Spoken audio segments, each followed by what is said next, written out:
मो ना बापी सेनापति, मो गाँ ब्रह्मगिरी, मो बापा बो, मो बयस 35। मो बापांकर जो रोग थिला मो जन्म हवा पूर्वर मलकंठक भवेंद्र हस थिला।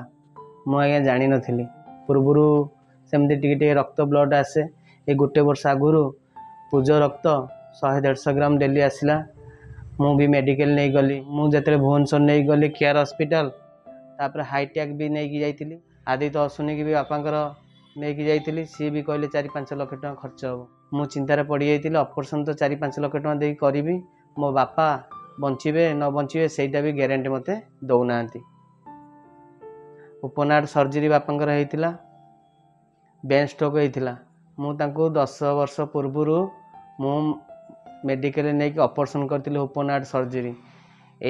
या जोगु डॉक्टर माने ऑपरेशन करने भय कले 4-5 लाख टका खर्च करिवो ना, हेले बापा बंचिबे न बंचिबे सेटा भी ग्यारंटी मते दौ नथिले।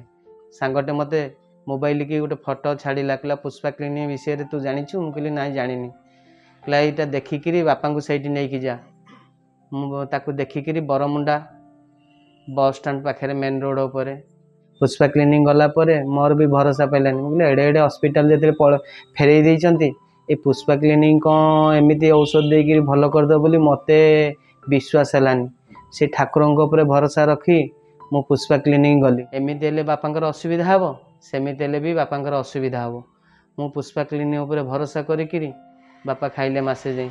मासे भितर जेते पूज रक्त 100-150 ग्राम डेली बाहर सेटा कमी गला। तापर 3 मास मेडिसिन खाइला परे मो बापा भल हो गले पुष्पा क्लिनिक रे।